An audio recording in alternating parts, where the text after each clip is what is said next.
নমস্কার বন্ধুরা, আমি চলে এসেছি আরও একটি নতুন ভিডিও নিয়ে। আমি এর আগের ভিডিওতে কি দেখিয়েছিলাম যে লোকোস অ্যাপে নতুন আপডেট এসছে, নতুন ভার্সন শুরু হয়েছে কি 2.2.9। সেই ভার্সনে কী হয়েছিল, অনেক কিছু পরিবর্তন হয়েছে।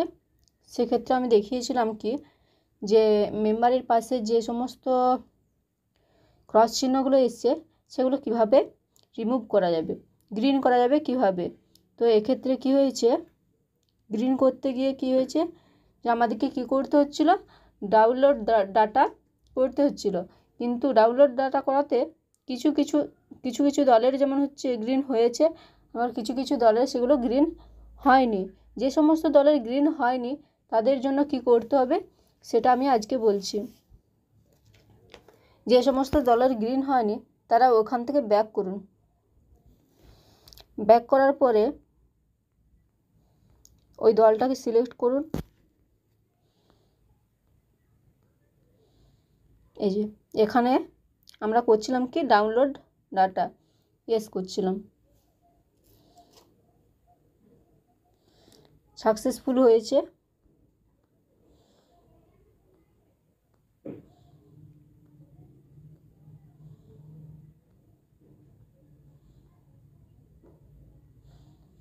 কিন্তু এ লাল ক্রস এ কাটেনি, ঠিক আছে, লাল ক্রস রয়েই গিয়েছে। তো এটাকে আমাদেরকে ঠিক করতে হবে। তার জন্য আমাদেরকে কি করতে হবে, ব্যাক করতে হবে প্রথমে,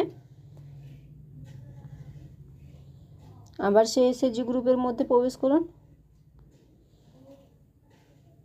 দিয়ে তিনটা ডটে ক্লিক করুন। এই যে রিফ্রেশ ডাটা আছে ওই রিফ্রেশ ডাটাতে ক্লিক করতে হবে, ইয়েস। এবার ডাটা রিট্রাইভ সাকসেসফুলি হয়েছে। এবার দেখব আমাদের হচ্ছে গ্রিন হয়েছে কি না।